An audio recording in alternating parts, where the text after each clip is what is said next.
Coach, week before the spring, how are you feeling about your side of the ball, and what are some things that you've seen them get stronger on week by week? Well, you kind of go back and forth with the defense. And so, obviously today, if you watched, you'd kind of say defense probably won the practice a little bit. And, I felt like, Saturday we did some really good things at the scrimmage. We were most excited about the fact we only had 1 3-and-out Saturday. We were obviously not near disciplined enough because we jumped off sides way too much and so those kinds of things. So, we were put in some challenging situations today, handled it at times and didn't handle it at times. But that's where you can learn from it, and there'll be a lot of growth from that. Jack Elliott, just how has he come along? What's next for him in his game? What's your kind of evaluation of him at this stage? He's done a really good job up to this point. That's part of the reason we wanted to make sure we went live on the quarterbacks, because we knew Jack would be able to show some things that he maybe can't show if we don't go live, and he's done well when we had those live opportunities. He's still got some areas that he got to get better at and stuff, but we're really happy with his progress up to this point. Obviously, he wasn't here in the spring a year ago. Just what's the difference? Do you feel like he's started to pick up the system more? Yeah, it's a matter of being in the system. It's just like, we can always go back to when Diego first started and kind of where he looked, what he looked like and how he started and all the progress he made over 4 years. But, it's the longer you're in one system, the more comfortable you're going to get with all the checks that need to be made, changing protections, getting us out of bad plays, because one of the biggest things for us offensively is we always talk about minimizing negative yardage plays.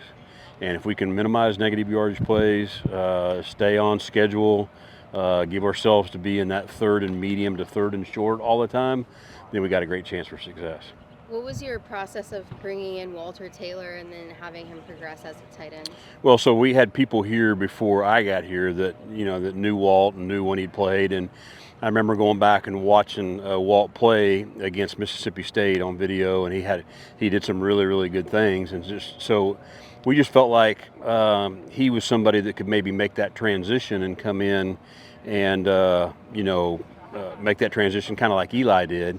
And we were hoping that he continues to learn, and he's been forced to kind of play quite a bit because Mo hasn't been able to practice as much. So he's gotten a lot of quality reps, and we hope that he continues to grow. He did some good things today. JC seems like a big play guy at the tight end spot. What have you seen from him over the spring after coming in from East Carolina? We did a drill today where we took some of our longer, bigger guys and went one-on-ones against the DBs down in the red zone just to see, who had really good body control and who could go up and catch the one-on-one balls and those kind of things. And so JC did a good job during that time. And those are kind of things where, a lot of our new players, we haven't seen them really do that yet. So, again, we only get so many practices in the spring. We try to take advantage of them. We try to put them in as many situations so they can show us what they have and what they're capable of doing. How much of it is it just a challenge to try to replace the production that Eli gave you guys? Well, obviously we lost a ton of production, and it's not so much about trying to replace it. It's more about finding the identity of this team and who are guys that we need to find ways to get them the football. And so that's where we want to put them in all those different situations, give them the opportunity to compete against the defense, and then see what they can do. I guess you've been with Eli for as long as anybody. What's the case for an NFL team to draft him early? Yeah, super. Excited. For his parents, got to talk to his parents and see his parents at the combine and watch Eli participate in that, and he did a fantastic job, as we all know. We've gotten invited to his combine party, not combine party, but draft party, and we're super happy for him.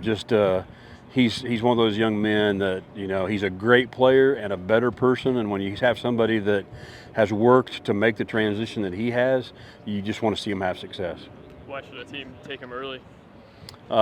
Because he's so smart, he's athletic, he's explosive, he's an NFL player, and he's going to make an NFL team better.